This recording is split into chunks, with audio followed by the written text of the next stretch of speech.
Je vais lui demander de bien vouloir nous présenter en 10-12 minutes, sans prendre trop de temps.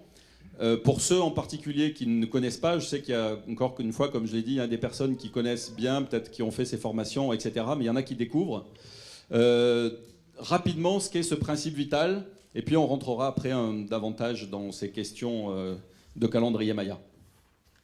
En fait, la théorie du dédoublement du temps, on pourrait plutôt parler de dédoublement de la perception du temps. Car en tant qu'observateur, nous avons l'impression d'être observateur dans un temps unique, celui que l'on constate autour de nous, dans la vie quotidienne, alors que nous sommes présents dans d'autres temps avec une autre perception du temps. Évidemment, ça nécessite des explications que je ne ferai pas ce soir, mais l'application dans le quotidien, c'est l'instinct et l'intuition. C'est la première fois que la science arrive à définir ce qu'est l'anticipation, l'instinct, l'intuition, et allons même de la voyance, voir le futur avant de le vivre, le changer avant de le vivre. Alors, tout à l'heure, Rémi parlait des difficultés à faire admettre certaines découvertes scientifiques, mais il est évident que lorsqu'on parle d'intuition, de voyance, de prédiction, de changer le futur, les scientifiques tiquent, et ils ne lisent pas. Or, qu'est-ce qu'on en a à faire, après tout? De toute façon, comme disait Schopenhauer, dont vous avez vu un extrait tout à l'heure, il y a une phase de ridiculisation, une phase d'opposition et une phase d'évidence. Nous en sommes à la fin de l'opposition et au début de l'évidence. Pourquoi l'évidence? Parce que c'est ce qui nous entoure qui montre la réalité de la théorie du dédoublement. En particulier, on vient de donner le prix Nobel à deux astrophysiciens, Brian Schmidt et Saul Perlmutter, que je cite depuis 15 ans dans mes publications scientifiques, comme étant justement ceux qui ont permis de mettre en évidence le champ de force antigravitationnel de 66,6% dans l'univers par l'accélération de l'expansion de l'univers, chose qui est la base même de la théorie du dédoublement. Donc si déjà on donne le prix Nobel pour une force qui était complètement interdite il y a simplement une dizaine d'années, surtout en France, parce qu'en France, on est souvent en retard pour ça. Les ondes gravitationnelles ont été accueillies en France sous forme de... L'univers aurait un effet répulsif grâce à une entité. C'est pas mal ça quand même, au niveau scientifique. Vous voyez qu'on est un petit peu en retard, mais quelle importance. Ce qui compte, c'est pouvoir appliquer ça dans le quotidien. Et pour appliquer ça dans le quotidien, d'abord, il y a une première chose évidente, c'est que ça m'a permis de voir que les anciens connaissez cela, et le calendrier Maya dont je veux vous parler ce soir en est la preuve. Ce calendrier n'est qu'un calendrier. Il n'a rien de plus qu'un calendrier. Il n'y a pas de fin du monde. Mais par contre, il y a un cycle de dédoublement du temps. Et le calendrier Maya est exactement la représentation du cycle de dédoublement du temps. Et il y a un cycle de 5130 ans. Et ce cycle est indiqué, et il s'arrêterait, d'après certains calculs, le 21 décembre 2012. Alors ça, vous savez, ça dépend des calculateurs. Il y en a, c'était septembre 2010, d'autres qui comptent l'année 0 comme une année. J'ai vu ça une fois, c'est-à-dire que moins 1 avant Jésus-Christ, c'est une année, 0, c'est une année, et plus 1 après Jésus-Christ, c'est une année. Alors vous voyez que les calculs peuvent être des fois très fantaisistes. Mais qu'est-ce qui va se passer? Qu'est-ce qui va se passer à la fin de ce cycle? Un autre cycle redémarre. Et il y a une période de transition dont je voudrais vous parler. Parce que cette période de transition est très importante. Elle nous apporte des éléments nouveaux que les anciens appelaient tout simplement des bonnes nouvelles qui viennent de l'extérieur. Des bonnes nouvelles qui viennent de l'extérieur. Dans un cycle qui correspond à un cycle dont on peut peut-être voir... Voilà. Alors, juste, on va faire un petit préalable. Au sujet du zodiaque, parce que quand il m'a parlé du zodiaque, donc une précision qui est importante, c'est que celui de l'horoscope est différent du zodiaque de précession des équinoxes. Pour moi, le zodiaque notre horoscope, il démarrait avec le bélier, et pas du tout, me dit Jean-Pierre, mais non seulement il démarre pas avec le bélier, mais il ne tourne pas dans le même sens. Donc voilà, le zodiaque, celui de notre horoscope, c'est un cycle annuel, il va du bélier vers le poisson, et le zodiaque de la précession des équinoxes, il dure 24 840 ans, plus une période de transition. Alors c'est là-dessus que j'ai passé 48 dernières heures, pour comprendre que 24 840 ans pouvait être égal à 25 920 ans selon qu'on se situe à l'intérieur ou à l'extérieur. Je vous laisse réfléchir là-dessus. Selon qu'on est à l'intérieur ou à l'extérieur du cycle. Voilà, donc le cycle de dédoublement et le cycle des naissances, ils ne tournent pas dans le même sens. Là, évidemment, le rapport n'est pas parfait. Mais si l'on s'intéresse au cycle de précession des équinoxes, on a cette période de 24 840 ans, 4 fois 5 130 ans, plus 4 périodes de transition de 1080 ans. Et il va donc du début du Verseau au Bélier. Il y a à chaque fois, on peut le scinder en 4 périodes, et c'est là, c'était pour moi une découverte, donc il y a des jours et des nuits. Jean-Pierre nous expliquera ça. On peut le dire déjà. Oui. Pourquoi jour et nuit? Ce qui prouve que les anciens connaissaient parfaitement la loi du dédoublement et son application dans le quotidien. Car comment nous utilisons le temps, la perception du temps dans notre quotidien? Dans la journée, nous fabriquons par nos pensées des futurs potentiels. Tout ce que vous pensez fabrique la conséquence de vos pensées. Alors évidemment, il y a intérêt à arranger cela avant de le vivre. Alors vous allez vous coucher et pendant la nuit, votre double, car on peut considérer que nous sommes dans 2 temps à la fois, notre double va arranger ce que nous avons dérangé au cours de la journée. Donc le jour est fait pour fabriquer des potentiels, la nuit est fait pour les arranger en les mémorisant. Et bien vous avez sur le cycle de 24 840 ans des périodes de 2000 ans pendant lesquelles vous allez fabriquer votre futur et des périodes de 2000 ans pendant lesquelles vous allez arranger votre futur. Et c'est là où il y a quelque chose de très intéressant à voir, c'est que pour arranger le futur, c'est la nuit, et pour fabriquer le futur, c'est le jour. Mais nous n'avons qu'un seul double. Un double dans un autre temps, puisque vous avez 3 temps si vous me suivez un petit peu, passé, présent, futur, on peut dire ça comme ça. Donc si je suis au cours d'une nuit, je dois arranger mon futur, il faut que mon double soit dans le passé pour avoir une mémoire de ce qui s'est déjà passé. Et puis si je suis pendant le jour à fabriquer des futurs, là c'est l'inconnu, mon double est dans le futur en train de me fabriquer des potentiels. Ça signifie que les incarnations au cours des jours et des nuits de 2000 ans ne sont pas du tout les mêmes. Par exemple, à l'époque du Bélier, qui était le jour précédent le Poisson, il y a 2000 ans, tous ceux qui naissaient sur Terre avaient leur double dans le futur pour fabriquer du futur. Et maintenant, nous avons vécu la nuit du Poisson. Dans cette nuit, nous avons le double dans le passé pour arranger les futurs qui ont été bâtis avant. Ces futurs, ce sont des potentiels. Nous les vivons maintenant en les arrangeant. Et alors, vous allez dire, mais comment les doubles passent du futur au passé ou du passé au futur?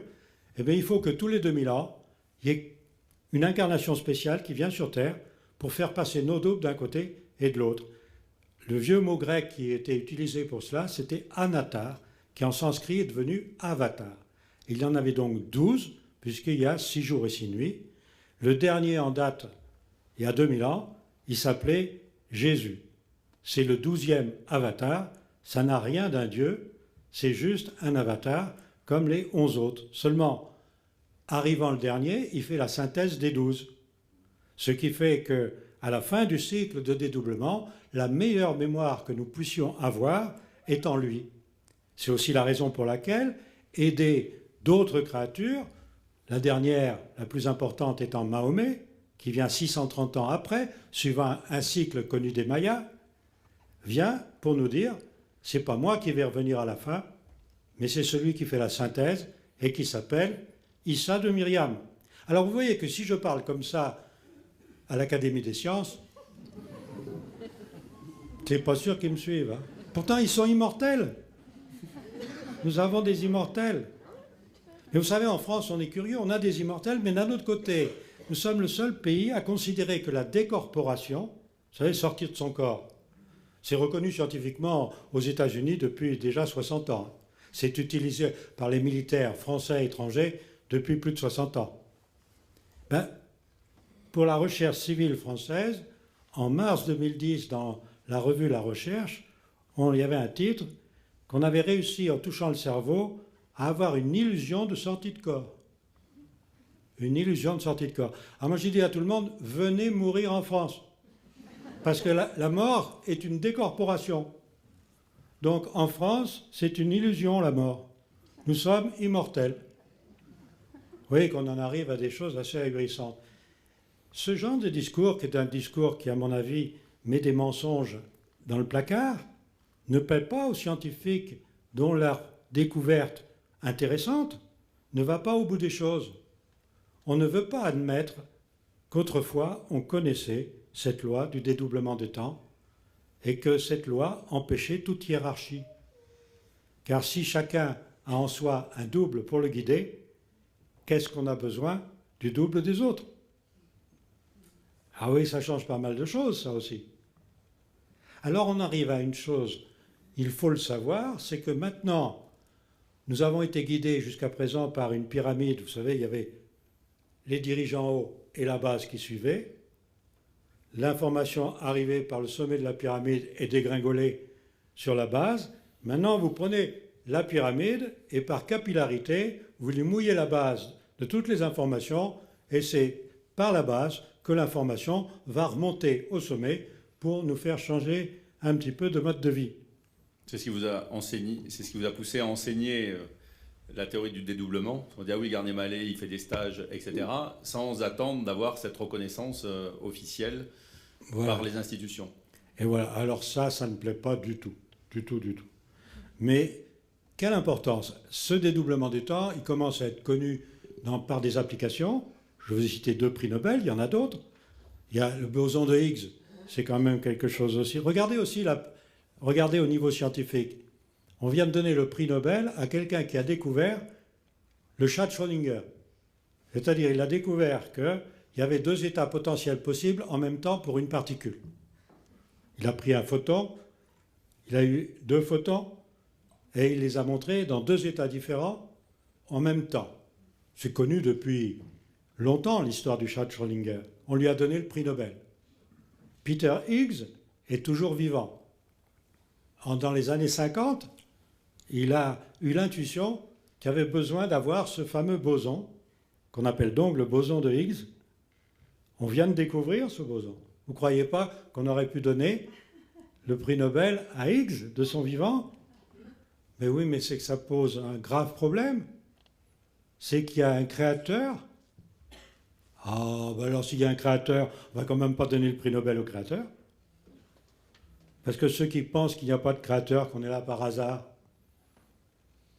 ah ben alors le hasard, vous me donnez ça au chat de Schrödinger? Vous voyez qu'on est dans une drôle de société. Alors il faut aller plus vite que la société.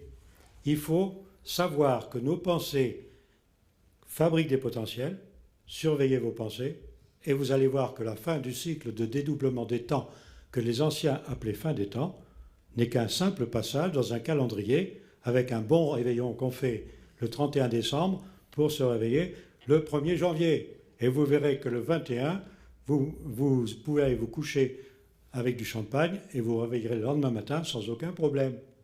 Maintenant, si vous pensez qu'il va y avoir des chaos phénoménaux, votre pensée crée les chaos et vous pourrez les vivre.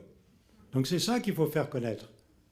C'est la raison qu'on s'est un petit peu précipité pour sortir ce livre, exprès avant le 21, parce que évidemment dire tout ça en mois de janvier, ça aurait été un peu stupide. Mais d'autre part, pour ceux qui liront le livre, ils vont s'apercevoir qu'il y a des mensonges qui durent depuis 2000 ans, qui nous ont entraînés dans des cul-de-sac, des gros cul-de-sac, dans des dogmes et des postulats qui n'ont aucune valeur. Et c'est ça, ce soir, je voudrais vous en montrer un. Et il s'agit justement de ce calendrier Maya qui nous montre que déjà... Ah oui, le Maya, vous savez, c'est le début de notre ère chrétienne. Mais c'est un calendrier qui date de au moins 5000 ans, puisqu'on parle d'un cycle de 5130 ans. Donc, c'est un simple calendrier. Et dans ce calendrier, il est interrompu 4 fois. Vous avez là la représentation de ce calendrier, où vous voyez qu'il y a 4 périodes clés. Scorpion, Lion, Taureau, Verseau. Eh bien, figurez-vous que dans un monde comme le nôtre, qui suit un cycle de dédoublement de temps, notre monde s'ouvre sur l'extérieur, de façon cyclique, tous les 5130 ans. C'est-à-dire sur l'extérieur. Notre monde va voir ce qui se passe à l'extérieur, ou l'extérieur vient voir ce qui se passe dans notre monde. Là encore, nous sommes protégés en France, puisqu'il n'y a pas d'extraterrestres en France. Donc venez vous réfugier en France, car les anciens appelaient ça l'invasion des dieux. L'invasion des dieux qui se part donc au Scorpion, au Lion, au Taureau, au Verseau, qui dure 1080 ans, avec une ouverture de 90 ans. Nous sommes en train de vivre l'ouverture de 90 ans de l'époque du Verseau. Personne ne le sait. C'est le début de cette invasion des dieux. Ici sur la fin, là, on est ici, là, Jean-Pierre. Juste que je ne me trompe pas. Voilà. On arrive aux 90 ans qui nous séparent du Poisson et du Verseau. Époque de transition entre les 1000 ans qui vont suivre, et ces 1000 ans sont une zone de transition entre les 24 840 ans d'un cycle et du suivant, ce qui fait 25 920 ans, qui est le cycle parfaitement constaté de précession des équinoxes. Alors pour ceux qui ne savent pas trop ce que c'est que la précession des équinoxes, disons que, si vous voulez, l'étoile polaire que vous voyez en ce moment, là, au-dessus de nous, il y a 12 500 ans, ce n'était pas la même. Mais dans 12 500 ans, ça sera celle qui avait eu lieu il y a 12 500 ans. C'est-à-dire que c'est comme si la Terre tournait comme un pendule, et que le fil du pendule tourne suivant un cône. Et ce cône fait un tour complet en 25 920 ans. La théorie du dédoublement nous montre qu'il y a 6 jours et 6 nuits de 2070 ans, séparés par des périodes de 90 ans, ce qui fait 24 840 ans, et entre deux cycles, une période de transition de 1080 ans. Et nous vivons les 90 ans de l'ouverture de ces 1000 ans, que les anciens appelaient l'âge d'or de 1000 ans. Vous avez peut-être entendu parler des millénaristes. Alors vous voyez, ça ne peut pas faire l'objet d'un compte-rendu à l'Académie des sciences. Et donc, pourtant, c'est tout à fait scientifique. Donc on va là vers une période qui devrait voir à nouveau l'invasion des dieux. Alors qu'est-ce que c'est que cette invasion des dieux? Ben déjà, on vient de donner, je vous l'ai dit, le prix Nobel à des gens qui ont découvert les ondes antigravitationnelles. Ben on s'aperçoit que tous les 5000 ans, il y a 5000 ans, enfin un peu plus, il y a 12 000 ans, il y a eu des constructions sur la Terre qui nécessitaient des forces inouïes. Vous avez un très bon film qui a été fait d'après un ouvrage de Grimaud qui passe sur Internet, Révélation des pyramides, voilà, quelque chose comme ça. Qu'on essaiera de passer après, s'ils nous entendent, après la conférence avec Georges Vermar, c'est-à-dire en mars ou en avril. Si je vais essayer de rentrer en contact avec eux pour diffuser ce film et les inviter à venir en parler parce qu'il est vraiment très étonnant. Il y aura quelques visuels là qui suivent après. Vous vous rendez compte? Je ne sais pas, vous prenez un enfant de 2 ans là qui voit son grand-père, il le soulève en l'air, il souffle et le grand-père s'en va. Alors, comment ça? Ça existe des forces de ce genre?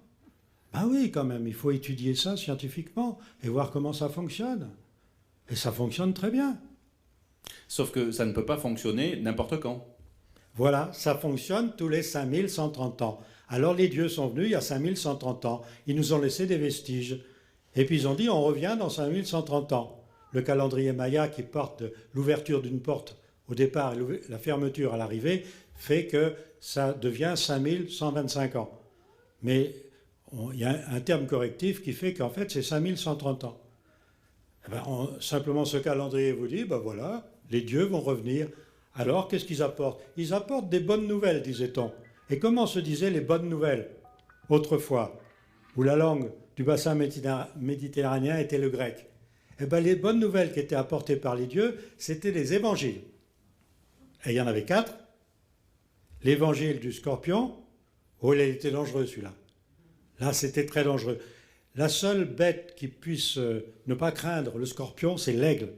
Alors on représentait cette période par un aigle qui bouffe le scorpion. Ensuite, c'est l'époque du lion. Ensuite, c'est l'époque du taureau. Puis l'époque du visage de la créature du Verseau.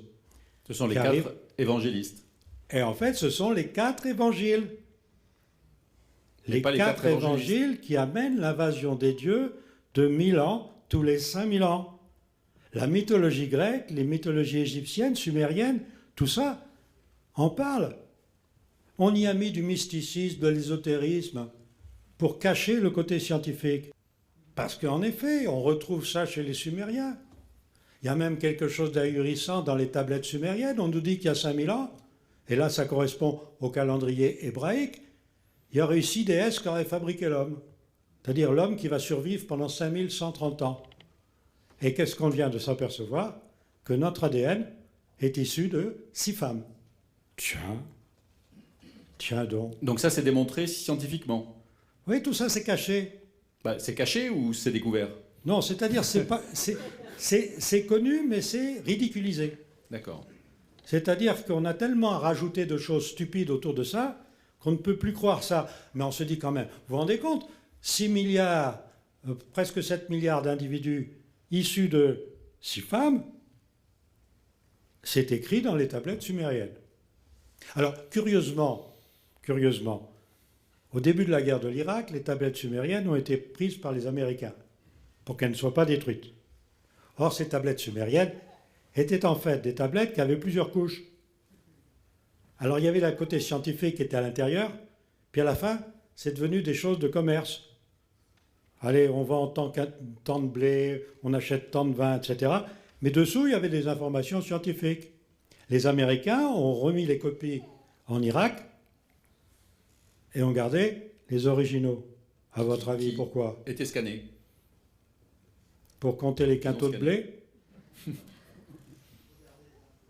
Première chose qu'ils ont faite en allant en Irak, c'est aller dans un oasis qui s'appelle la Porte du Soleil et vider le musée des tablettes sumériennes. Curieux, non?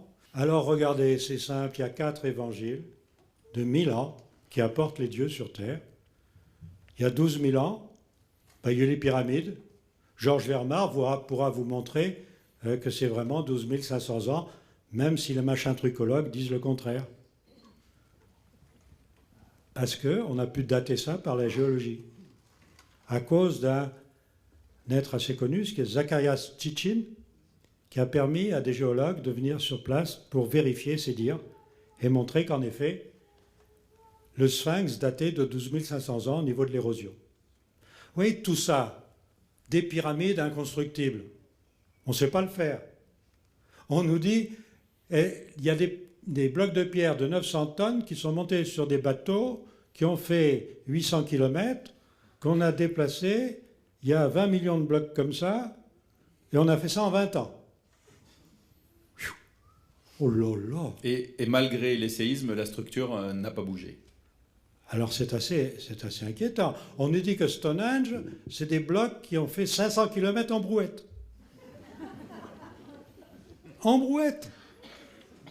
L'île de Pâques, on les a fait danser comme des quilles. Puis on va s'apercevoir que c'est faux parce qu'il y a autant de statues dans le terre qu'il y en a en l'air. Alors vous imaginez la taille de la quille. Alors il paraît qu'ils ont enroulé de ça de corde, puis en dansant, ils faisaient avancer la quille. Ça devait être drôle hein, sur l'île de Pâques. Et votre théorie, c'est quoi Alors ma théorie est toute bête. Il y a un cycle de dédoublement des temps qui est vital, que nous utilisons chaque jour et chaque nuit pour survivre, qui nous permet de l'anticipation des potentiels. En fait, nous ne vivons pas dans le hasard, nous fabriquons de quoi vivre avant de le vivre. Et chaque nuit, nous allons arranger ce qui va nous permettre de vivre à une condition, c'est de savoir qu'on a un double et qu'il faut faire travailler ce double pour arranger le potentiel. Sinon, on vit n'importe comment, avec n'importe quoi, car les potentiels ne sont pas personnels. Je peux vivre avec le potentiel qui a été fabriqué par quelqu'un d'autre. Ah, ça me donne une responsabilité aussi. Alors il y a une loi toute bête qui a été enseignée par 3 grands scientifiques, Bouddha, Jésus et Mahomet, qui sont égaux, puisque c'était des créatures télépathes. En télépathie, il n'y a pas de hiérarchie. Hein. Et qu'est-ce qu'ils ont dit tous les 3? Pense à faire à autrui ce que tu aimerais qu'autrui pense à te faire. Comme ça, tes potentiels, ils sont bons pour tout le monde, et toi, tu peux ramasser les potentiels de n'importe qui. Mahomet l'a dit d'une façon un peu différente, aime pour ton frère ce que tu aimerais que ton frère aime pour toi. Mais alors là où on a tout confondu, c'est qu'on a fait de l'amour une énergie, alors que c'est une émotion. Le contrôle de la pensée n'est pas de l'amour. Je peux contrôler ma pensée vis-à-vis de quelqu'un que je déteste, parce qu'il fait des choses détestables. Alors vous voyez que les principes philosophiques et religieux qui arrivent en fin de siècle, là, sont basés sur des émotions. La haine, l'amour, la compassion. Alors que la seule énergie, c'est l'énergie de la pensée. Et le contrôle de la pensée ne nécessite aucune émotion. Aimer les autres, c'est facile. Comme disait Sacha Guitry, moi j'aime la moitié de l'humanité, toutes les femmes. Alors on se trompe. Alors que, reprenons ce calendrier tout bête, pendant 5000 ans, nous vivons dans le hasard, loin de notre double, loin de toute perception des autres temps, et tous les 5130 ans, nous allons pouvoir vivre avec la perception des autres temps. Les anciens appelaient ça l'apport de 4 bonnes nouvelles. En grec, ça veut dire être bien, et évangile, c'est la bonne nouvelle pour être bien. La nouvelle pour être bien. Alors vous voyez que déjà qu'on ait fait 4 évangiles chrétiens, où les 4 évangélistes sont représentés par l'aigle ailé, le lion ailé, le taureau ailé et le visage humain ailé, soit c'est un mensonge par obscurantisme, soit c'est un mensonge volontaire. Saint Irénée est à la base de ça au IIIe siècle après Jésus-Christ. On a institué quelque chose, peut-être parce qu'on croyait que ces histoires de Dieu, la mythologie, tout ça, c'était des balivernes, et qu'il fallait remplacer une tradition par une autre. Alors on a inventé 4 évangiles canoniques, faisant disparaître l'âge d'or de 1000 ans des 4 périodes évangéliques. Et ce calendrier maya nous montre une chose extraordinaire, c'est que premièrement, il connaissait la théorie du dédoublement du temps, qui nous permet de vivre, et que, heureusement pour nous, nous sommes aidés pendant 1000 ans, tous les 5000 ans, sinon nous ne pourrons pas survivre sur Terre, qui est une terre inhospitalière. Certains en ont fait un paradis. On serait sur Terre pour être créé à l'image du Créateur. Alors je ne sais pas si, c'est pas pour vous comme pour moi, mais moi le matin, quand je me regarde dans la glace et je me dis, tu t'approches de la perfection de jour en jour, et ça alors, comment il doit être le Créateur quand je vois tous les vieillards autour de moi? Remarquez s'il a Alzheimer encore. On voit bien qu'il y a quelque chose qui ne va pas là-dedans. On est sur Terre, pourquoi? Voilà qui est le plus intéressant. Ben, la théorie de doublement vous permet de le savoir. Vous avez des potentiels dont vous êtes responsable. Eh ben, vous arrangez vos potentiels avant la fin du cycle. Pendant tout le cycle, vous avez pu fabriquer des potentiels dangereux qui vous empêcheront de sortir de ce monde. Vous allez dire parce qu'on sort du monde pour aller dans un autre? Ben, si des dieux viennent d'ailleurs, nous sommes bien des extraterrestres pour des autres. Ouais, tout ça, c'est complètement anarchique. Hein. Alors vous voyez, Rémi disait des tas de choses comme quoi je n'étais pas reconnu scientifiquement. Je suis reconnu scientifiquement par des hommes intègres, honnêtes, mais qui se cachent. Ils ont honte de parler de moi. Parce que je parle de choses qui sont... Mais moi, j'en ai rien à faire. Moi, personne ne me paye. Les autres, ils sont payés par des universités et des labos. Ils ne peuvent pas parler comme je parle. Mais sortis d'une estrade, ils parlent comme moi.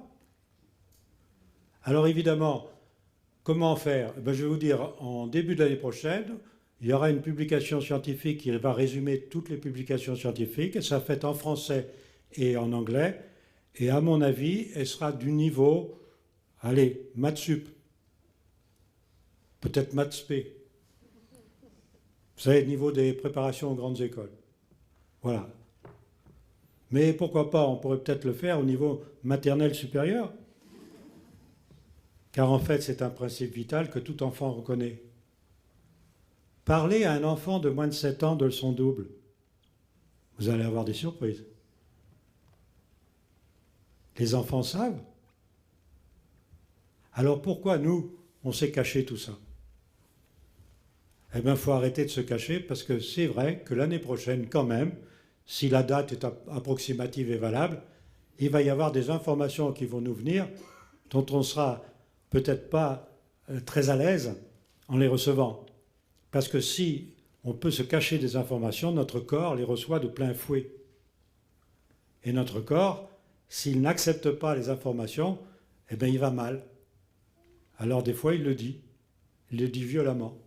Voilà, et vous me disiez à ce sujet-là qu'avant l'incursion des dieux dans notre monde, donc pour les années à venir, quand même, puisque là on va vers une période de 1080 ans qui est un âge d'or.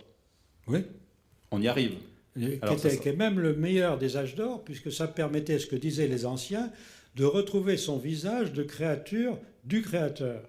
C'est pour ça qu'il était représenté par un visage qu'on appelle un visage d'ange ailé. On retrouve en fait l'image telle que nous sommes dans notre mémoire, qui n'a rien à voir avec le Cro-Magnon que nous sommes ici. Ici, nous habitons un singe, mais nous ne sommes pas ce singe. Regardez aussi une autre chose. Ça fait 20 ans que je dis qu'au siècle dernier, donc il y a 25 920 ans, a disparu Néandertal. Pourquoi? Fin de cycle, il s'en va. Cro-Magnon, moins intelligent que Néandertal, reste. Si les dieux viennent sur Terre tous les 5000 ans, s'ils doivent laisser une incarnation lamentable, c'est pas possible. Alors qu'est-ce qu'ils font? Ils vont triturer la génétique et dans Cro-Magnon, ils vont y mettre du Néandertal. Alors moi, on me disait, depuis des années, on me disait, c'est comme si tu veux mélanger la carpe et le lapin. On n'a jamais réussi à avoir un petit entre une carpe et un lapin. Eh bien, figurez-vous, maintenant, ça y est, on a trouvé du Néandertal en Cro-Magnon. On a réussi à trouver, pardon?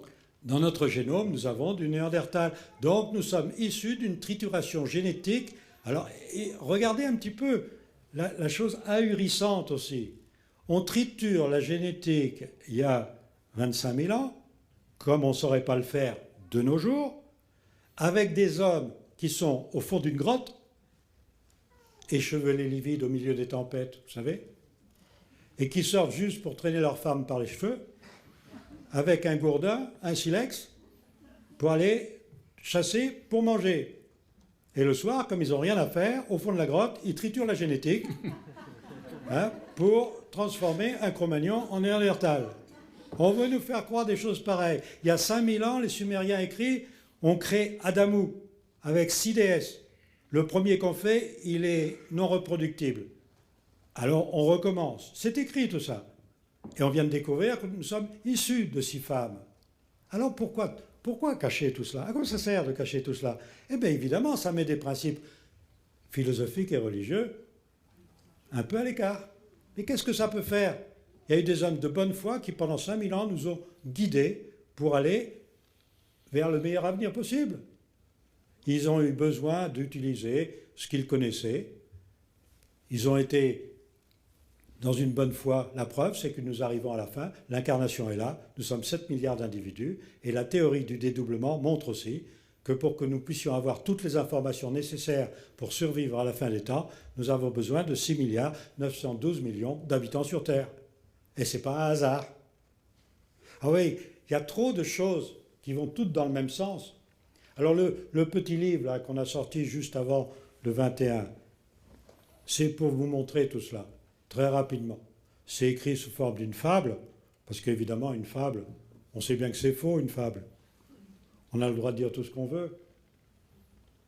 Mais pour ceux qui liront ces livres, ils vont voir que tout est vrai derrière. Et il y a même des choses encore cachées qui feront l'objet d'un livre suivant pour compléter celui-là. Car il y a matière et matière, et il faut vite la voir. Alors si on attend d'avoir des publications scientifiques reconnues, admises, pour pouvoir ensuite appliquer ça, en sachant que l'application fait fuir les scientifiques, alors quoi faire? Puis d'un autre côté, on ne peut pas crier haro sur le baudet sur les scientifiques. Un scientifique qui, par exemple, en France, travaille au CNRS, s'il parle comme moi, il est foutu. On a eu un exemple avec Jean-Pierre Petit. qui s'est suicidé. C'est un grand bonhomme, Jean-Pierre Petit. Ben oui, mais il a parlé de choses dont on ne doit pas parler. Il s'amusait à parler d'extraterrestres en France où il n'y en a pas. Vous savez, pas de radioactivité, il n'y a pas d'ovnis, il n'y a pas d'extraterrestres en France. Restez-y, vous allez être tranquille pendant 1000 ans. Voilà ce qu'il faut se dire. Donc, revenons-en à l'imminence de cette période. Moi aussi, j'ai une manche plus longue. D'un côté Donc, que de l'autre. À l'imminence de cette période, avant l'incursion des dieux, parce qu'on en parle aussi, hein, les soucoupes volantes, etc. Vous me disiez, la première chose, c'est qu'on va recevoir en quantité des informations qu'on aura du mal à supporter, parce qu'aujourd'hui, entre le moment où on reçoit l'info et on a 40 jours pour la corriger, Voilà, et on n'aura plus ces 40 jours. Alors expliquez-nous cette loi des quarantaines, la loi de la quarantaine, du carême, etc., qui va disparaître. Alors, la quarantaine, qui est une loi donc connue des anciens, est une loi issue de la théorie du doublement qui nous montre que nous avons 12 informations nécessaires pour faire la synthèse de n'importe quel problème, n'importe quel potentiel. C'est-à-dire que pendant 3 jours, nous recevons les informations d'un endroit donné, disons la première chaîne. Zodiaque en grec, ça signifie au service de la vie. Donc la première chaîne zodiacale, 3 jours. En fait, c'est 2 jours 75, le calcul exact. Vous continuez, deuxième chaîne, troisième chaîne, il y en a 12. Quand vous avez fait les 12 chaînes, ça fait 36 jours. Vous faites la synthèse, ça vous fait 39 jours. Au 40e jour, vous avez la synthèse de votre problème, le problème est résolu.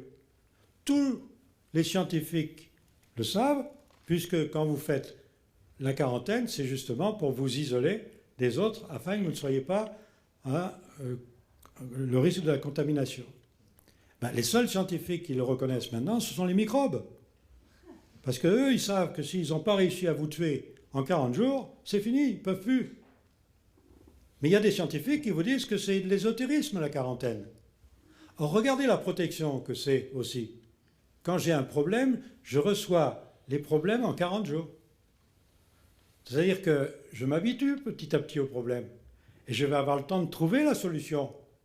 Et j'aurai 40 jours aussi pour trouver la solution. C'était connu aussi autrefois, puisqu'il y avait toujours une période de carême par an qui se terminait à la Pâque des Bois Fleuris. Et ensuite, 40 jours après, on recevait l'information du potentiel qu'on avait souhaité, qui était la Pentecôte, qui faisait les 80 jours. C'était des lois païennes connues, qu'on a remplacées par des lois chrétiennes parce qu'on pensait que c'était le mieux pour survivre. Et c'était sans doute vrai. En pleine période d'obscurantisme, on ne sait pas comment ça fonctionne, vaut mieux suivre ceux qui nous paraissent honnêtes. Mais cette quarantaine-là, qu'est-ce qui va se passer maintenant que nous rentrons dans la fin des 5130 ans et dans le début des 1000 ans? C'est que vous n'aurez plus cette coupure de 40 jours. Une information va avoir les 12 zodiaques d'un coup. Si en mémoire, vous n'avez pas la solution, alors là, votre corps va en pâtir. Comment se protéger? Contrôlez votre pensée et vous allez attirer les potentiels correspondant à votre pensée. Car quand vous vivez, vous ne vivez que de l'actualisation de potentiels mémorisés. Il y avait un grand poète français, Paul Éluard, qui disait une chose scientifique merveilleuse: le passé, c'est la mémoire du futur. Donc si vous pouvez mémoriser le futur avant de le vivre, le transformer chaque nuit, ben, ma foi, vous vivrez bien.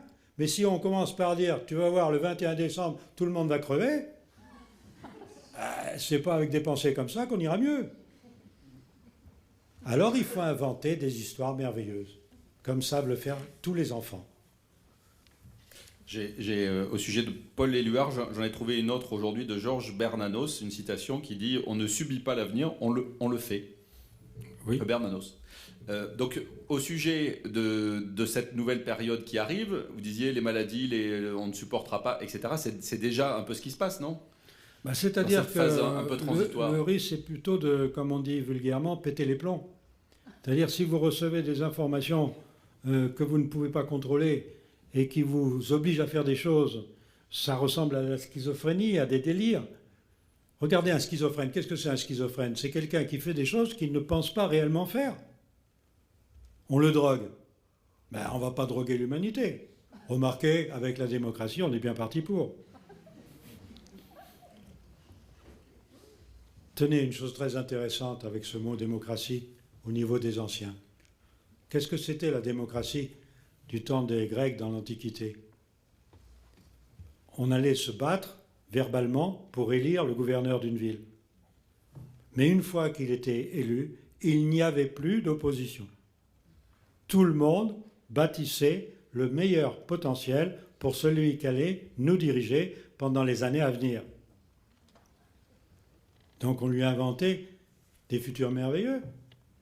Regardez ce qu'on fait nous maintenant. Dès qu'il y en a un qui est élu, on lui tape dessus. Comment voulez-vous qu'il résiste? Qu'il soit intelligent ou bête, ça n'a pas d'importance. Il ne peut qu'actualiser les futurs à sa disposition. Alors fabriquons-lui les meilleurs futurs. Et puis puisque en fait, il suffit d'actualiser les meilleurs futurs et que maintenant tous les futurs sont à la disposition de tout le monde, mais il n'y a même plus besoin de président. Nous sommes tous notre propre président. Ça, il faut qu'on avance un peu dans la phase de transition, non? Ça nécessite quelques petites révolutions. Pas pour tout de suite. Au niveau de l'esprit. Malheureusement, quand les gens ne vont pas assez vite, évidemment, ils font venir des potentiels qu'ils ne supportent pas. Et ces potentiels, comme ils ne les supportent pas, alors ils ne contrôlent plus leurs pensées et ils vont de mal en pis.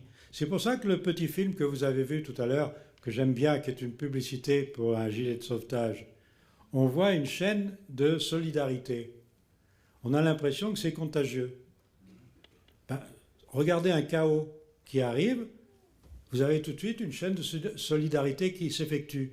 Et regardez jusqu'où ça peut aller avec l'exemple japonais de Fukushima.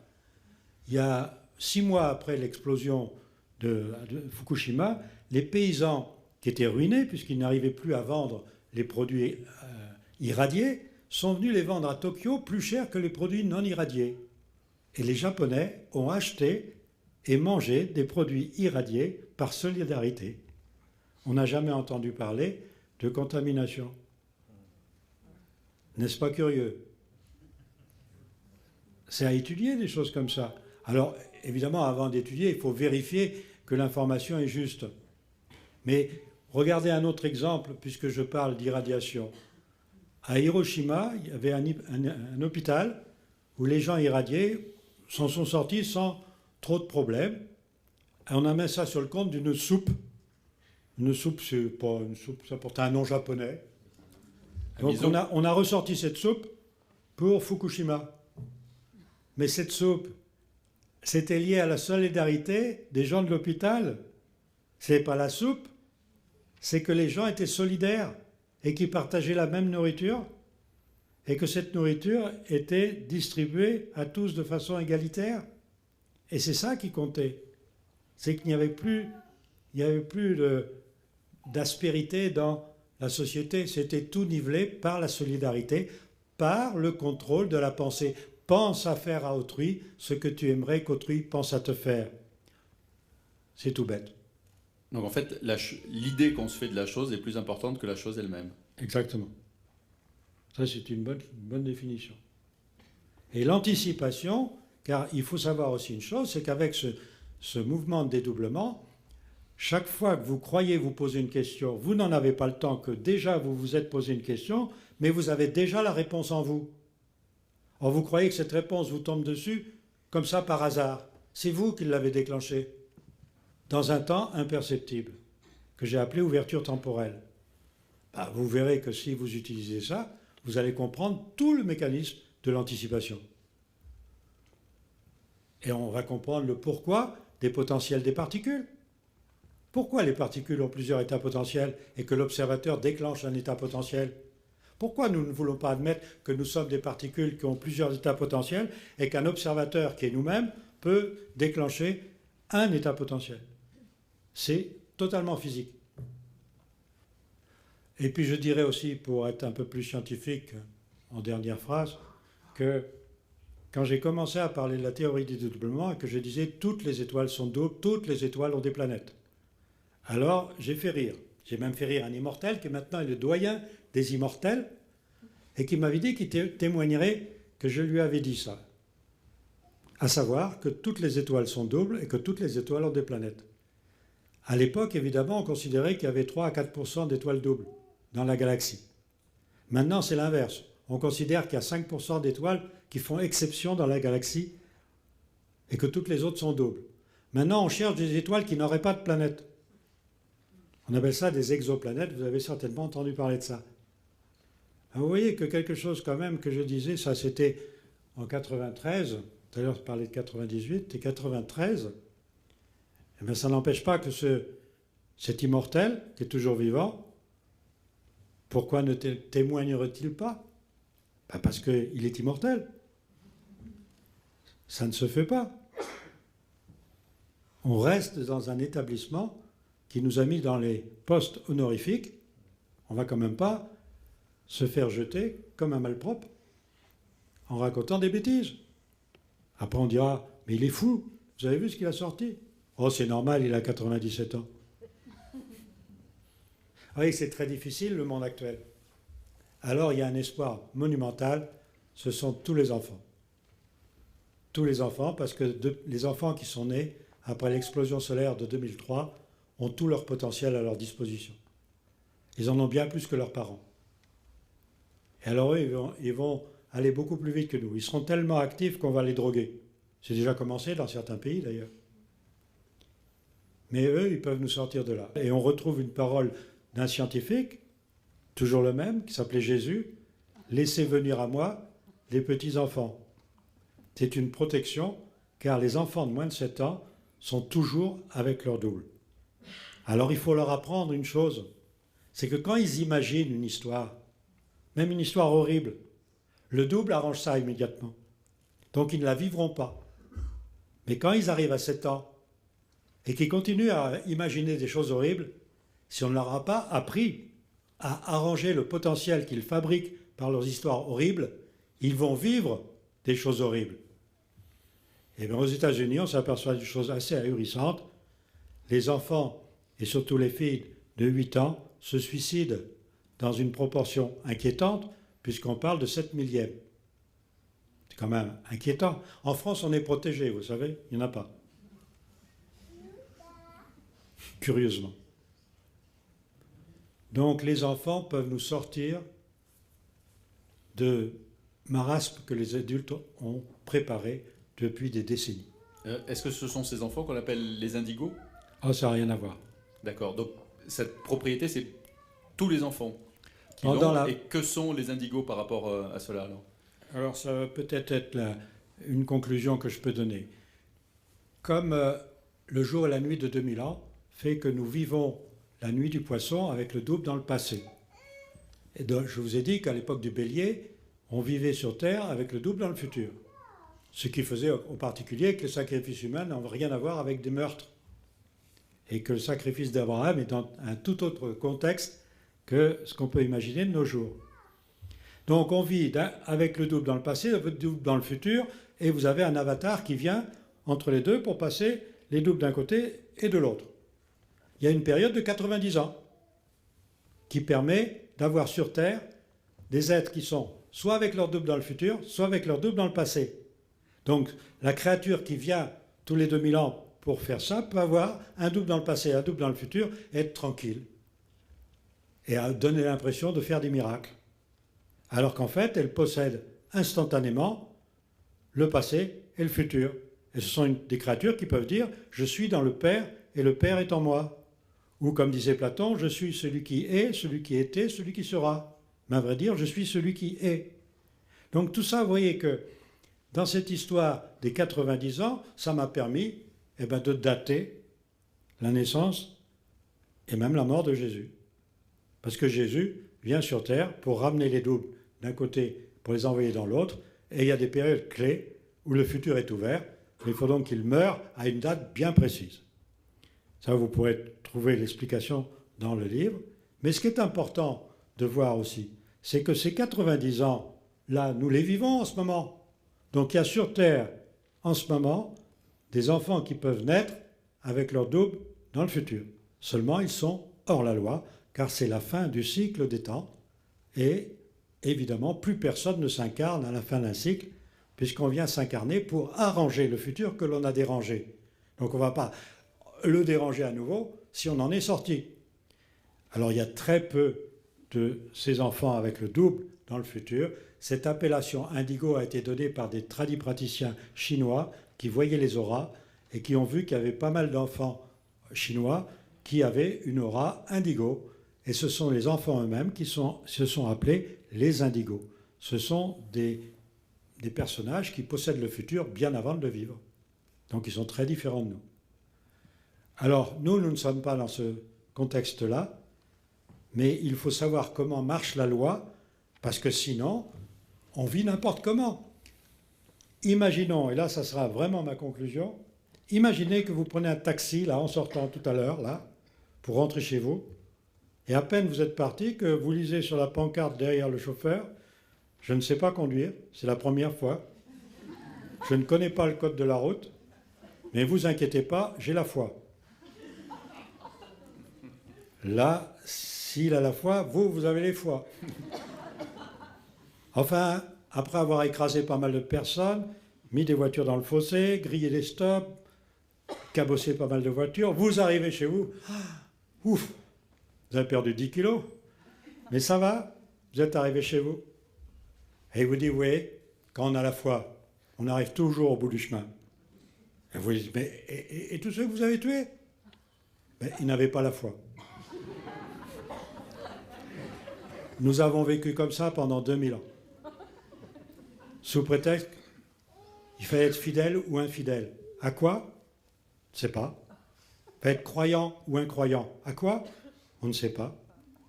Le mot grec pistis, qui signifie digne de foi, certitude digne de foi, a été transformé en foi. Le Coran, fidèle à la loi ou infidèle à la loi étant la soumission, est devenu fidèle ou infidèle. À quoi? On ne sait pas.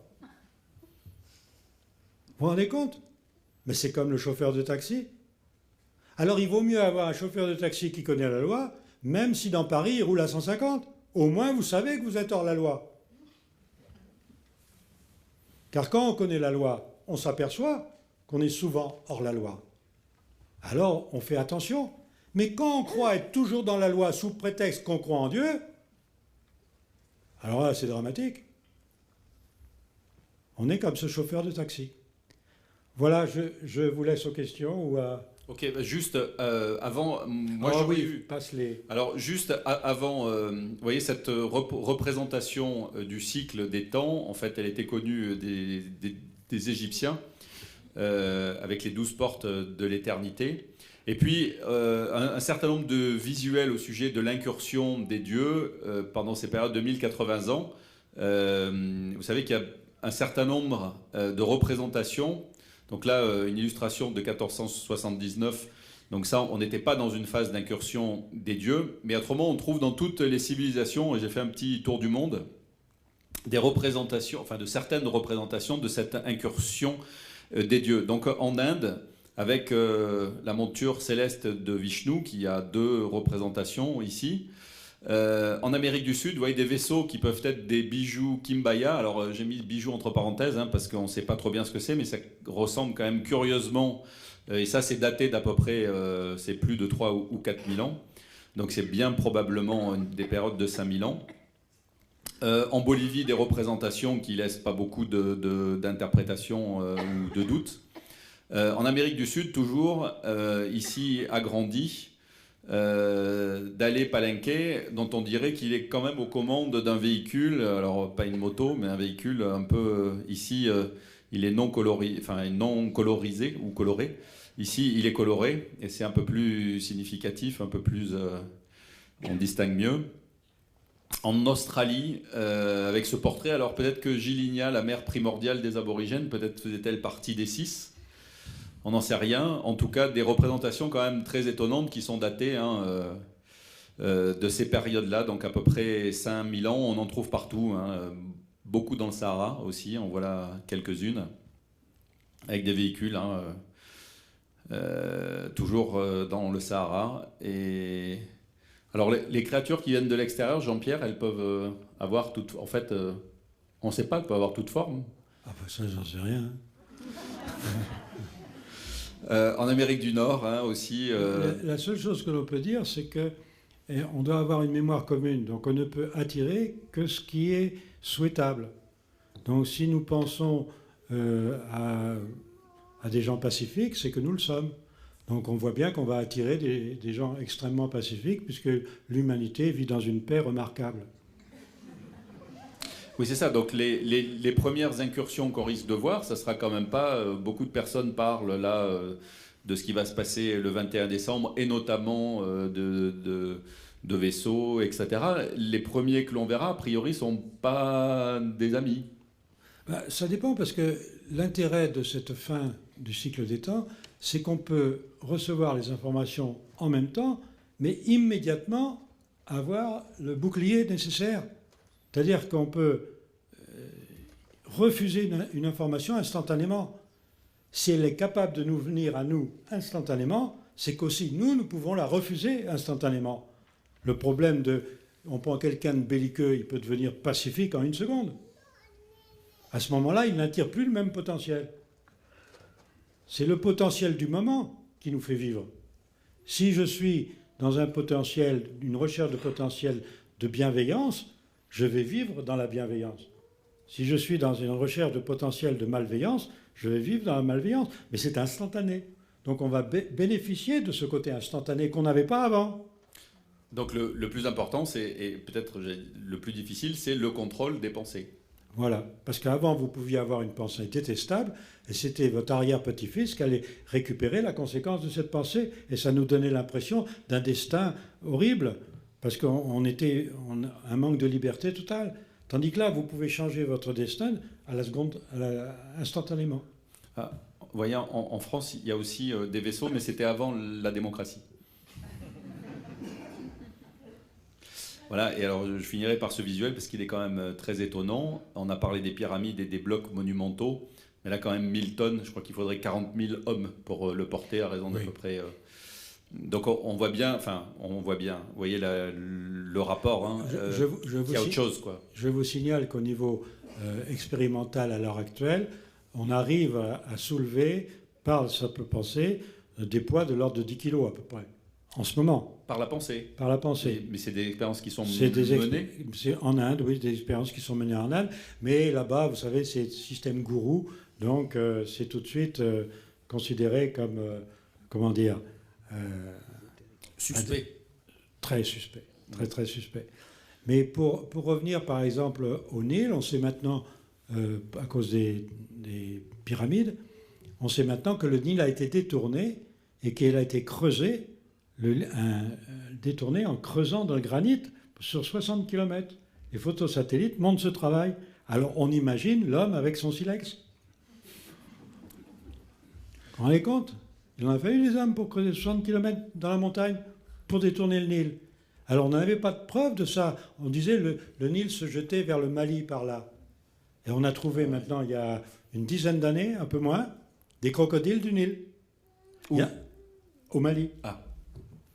Ce sont des crocodiles qui sont enterrés dans le sable, et dès qu'il y a la pluie qui arrive, hop, le crocodile sort.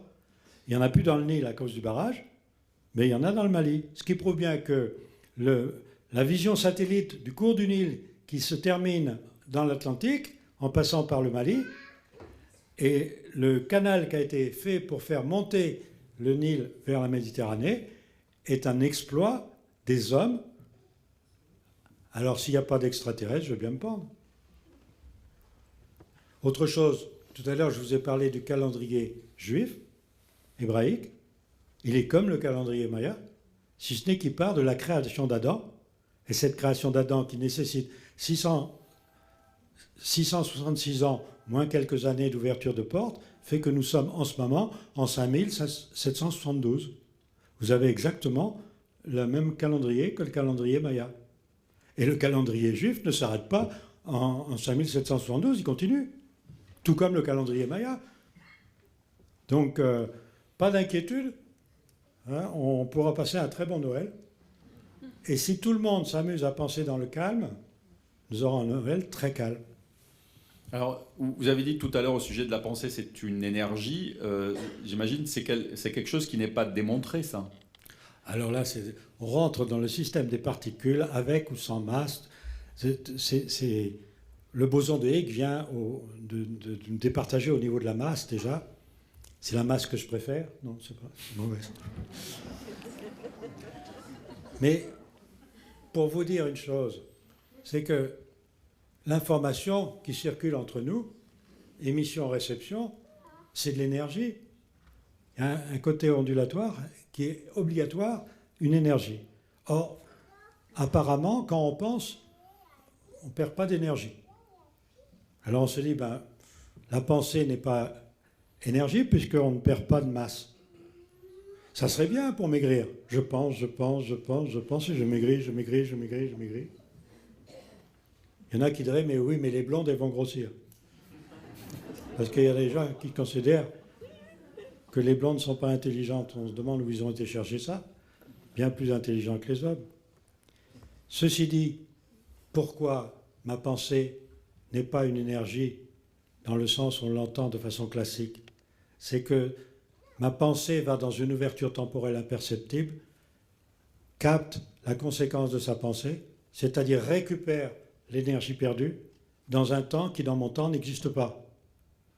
De ce fait, il n'y a ni gain ni perte, et tout ce que je pense n'apparaît pas comme une énergie. Mais il y a des échanges de particules. Et ces échanges de particules, on n'a pas encore compris qu'il y avait un mot scientifique derrière, c'était l'intrication. Et que cette intrication, on n'a pas compris que ça avait un temps aller-retour. Puisqu'on a fait scientifiquement, en ce moment, on considère que deux particules intriquées reçoivent l'information en même temps. Et moi je dis, si elles reçoivent l'information en même temps, qui leur donne? Alors on va inventer une troisième particule qui va donner les... Qui leur donne? Quatrième, cinquième, sixième. Il faut bien qu'il y en ait une au départ qui donne l'information. On n'a pas compris ce mécanisme. Ce mécanisme est vital. Dès que vous pensez, vous perdez de l'énergie, mais vous récupérez la conséquence de votre pensée avant même d'avoir le temps de savoir que vous avez pensé. Ce qui fait qu'il y en a, on a l'impression qu'ils ne pensent pas. Et ils reçoivent toutes leurs informations par intuition. Ils croient que ça vient d'ailleurs, alors qu'ils déclenchent leurs intuitions. Vous avez dit tout à l'heure que l'amour, c'est pas une énergie. Non, c'est une émotion, conséquence d'une énergie. Si je contrôle ma pensée à l'égard de quelqu'un qui est aimable, je vais avoir en retour une émotion qui va être l'affection, l'amour. Si je contrôle mes pensées à l'égard d'une personne détestable, haïssable, je vais avoir une autre émotion qu'on va appeler la compassion. Bien, regardez, une chose assez exceptionnelle, c'est que autrefois on savait que le contrôle de la pensée était une énergie. C'est écrit dans les vers d'or de Pythagore, 7 siècles et demi avant Jésus-Christ. Et on parle maintenant de principes fondamentaux, religieux ou philosophiques, à savoir les chrétiens, c'est l'amour, les bouddhistes, c'est la compassion. Il n'y a guère que les musulmans qui seraient encore dans la soumission et qui seraient plus dans la loi que les chrétiens et les bouddhistes, car ils sont hors émotion. Je ne parle pas évidemment du mot associé, quand on associe à tort le mot musulman à terroriste. J'ai jamais entendu sur une chaîne de télé un jour, il y a eu un attentat catholique. On a arrêté des protestants terroristes. J'ai jamais entendu ça. Hein. Vous voyez qu'on crée ce qu'on pense et on pense ce que l'on crée. Et vous disiez, j'en reviens à ce visuel de Mahomet qui disait justement, qui était un grand scientifique. Une sourate, Milan, oui. Que 1000 ans sont à tes yeux comme un jour. C'est-à-dire que dans cette sourate, Mahomet montre que un jour du Créateur sont pour nous 1000 ans. Donc il connaissait la différenciation des temps qui est une différenciation de perception du temps. Vous imaginez que si je me pose une question et que dans un temps imperceptible, je dispose de 1000 ans pour avoir la réponse. J'en ai les réponses. Je fais la synthèse, je reviens dans mon temps, je ne sais pas que je suis parti. Mais je reviens avec Et je reviens avec 1000 ans d'informations. C'est ce que l'on fait, nous aussi. 1000 ans d'informations résumées en une intuition. résumée en une intuition qui nous guide vers quelque chose. Alors le problème est de savoir, est-ce que c'est moi-même qui me guide ou c'est quelqu'un d'autre? Car si ce n'est pas mon double qui me guide, je suis parasité. Et nous voyons que dans l'humanité actuelle, qui sont guidés par les émotions et non pas par une loi, eh bien ma foi, on est tous parasités. On fait des choses alors qu'on n'a même pas envie de les faire. On répond à des questions alors qu'il n'y a pas de réponse. Ou on va chercher des réponses à des questions qui n'existent pas. Il faut retrouver son double. C'est-à-dire il faut retrouver ce que les anciens appelaient le moi supérieur, le jumeau. Avant de passer les micros dans la salle, parce que je pense qu'il y aura des questions, un petit éclairage sur le rôle des trois messies, Bouddha, le Christ et Mahomet. Vous avez dit en fait et remarqué que Bouddha était venu ouvrir une porte au Christ, que Mahomet avait refermé, et qu'en fait en regardant bien la date Pas tout à fait ça. Ah bah justement, vous allez nous éclairer. Et que, en fait, il y a quasiment une symétrie au moment de la naissance et de l'arrivée du premier, de la disparition du troisième par rapport au Christ. Oui, parce que quand on passe d'une époque, d'un jour à une nuit de 2000 ans, il y a 90 ans d'écluse, une écluse de 90 ans, il faut ouvrir la porte d'un côté, la refermer, ouvrir la porte de l'autre et la refermer. Et c'est des multiples de 90 ans qui sont en jeu là-dedans. Il y a 630 ans avant, 630 ans après, et pour l'ouverture. Et il y a 90 ans où les deux portes sont fermées qui permet le changement de niveau. Alors sachant ça, ça m'a permis de voir qu'il y avait une figure exceptionnelle qui était Jésus, une autre figure exceptionnelle dont on connaît et la naissance et la mort, c'est Mahomet. Mahomet vient donc fermer la porte de l'écluse, que Bouddha avait fermé et ouvert de l'autre côté. Pourquoi Bouddha? On ne sait pas la date de naissance ni la date de la mort de Bouddha. Mais par cette histoire d'écluse, on peut dater la naissance de Bouddha. Il vient pour ouvrir une porte, Jésus la referme, puis Mahomet vient ouvrir l'autre porte et la referme. Et on s'aperçoit que les vies de Bouddha et de Mahomet, d'après les écrits, sont très symétriques dans ce sens. C'est-à-dire que l'intuition de Bouddha va de mieux en mieux au fur et à mesure qu'il vieillit, tandis que l'intuition de Mahomet va moins bien au fur et à mesure qu'il vieillit. Et il en arrive à dire une chose qu'on ne comprend pas, et qui est pourtant très compréhensible quand on connaît cette loi. Si la montagne ne vient pas à Mahomet, c'est Mahomet qui ira à la montagne. Mais la montagne, en fait, c'est l'information, c'est pas du tout la montagne. Il n'est pas fou, Mahomet, il ne déplace pas les montagnes. Et Bouddha, c'est l'inverse. On voit bien cette symétrie. Donc on voit bien que tout est calculé et que notre incarnation n'est pas le fruit du hasard. Et regardez une chose, on vient arranger des potentiels dans notre vie actuelle. On ne s'est pas pressé pendant les 25 000 ans. Il n'y avait pas beaucoup de monde pour venir sur Terre. Et puis à la fin, faut y aller. Parce que si vous n'arrangez pas vos potentiels avant la fin, vous allez y rester. Alors il y en a qui trouvent que c'est très bien de rester sur Terre. D'ailleurs, c'est souvent ceux qui parlent du paradis. Ils mettent le plus de temps à y aller. Mais il y a quelque chose qui ne va pas là-dedans quand on ne connaît pas la loi. Il faut absolument connaître la loi. Et la loi, elle est très simple. La loi physique aussi est très simple. Bon, alors pourquoi moi je me suis orienté là-dessus? J'en sais rien. Mais on est tous programmés. Ne croyez pas qu'on fait des choses par hasard. On a tous des choses à faire. Et on est dirigé sans trop le savoir. Tout à l'heure, Rémi vous a parlé que j'avais un père militaire. C'est à cause du père militaire et à cause de la majorité à 21 ans à mon époque que j'étais obligé de faire de la recherche scientifique, enfin des mathématiques et de la physique. Mais c'était une obligation liée au fait que j'avais eu mon bac trop tôt et qu'il fallait que j'attende 21 ans pour pouvoir faire ce que je voulais. Et ce que je voulais n'avait rien à voir avec la science. Et bien, il s'est trouvé que finalement, je me suis retrouvé dans le système scientifique. Pourquoi, comment? On est tous programmés et on ne le sait pas. Finalement, votre père avait raison. Oui, Ça aurait été dommage quand même. Oui, il avait raison de me pousser. D'un autre côté, j'ai fait aussi du grec chez les jésuites quand j'étais jeune. Vraiment, qu'est-ce que ça pouvait être embêtant, ce grec. Mais si je ne l'avais pas fait, je n'aurais pas compris la loi du dédoublement du temps. Car figurez-vous que les particules qui se dédoublent ont 27 points de passage obligés et que ces points de passage obligés, le mouvement des particules décrivent les 27 lettres grecques. Il n'y en a plus que 24 de nos jours, mais il y en avait 27 autrefois. J'ai retrouvé les 3 manquantes par la théorie du dédoublement. Et de ce fait, je me suis aperçu que le grec était la loi du dédoublement.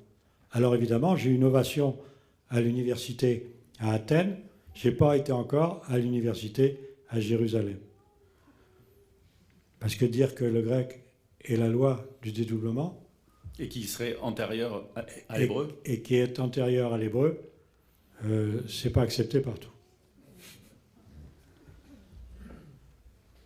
Bon, on va s'en tenir là. Je pense qu'il y aura très peu de questions. Des questions dans la salle. Donc je vais passer les micros. Si vous avez des questions, vous levez la main et je m'approche de vous et on peut remercier Jean-Pierre. Merci. Merci.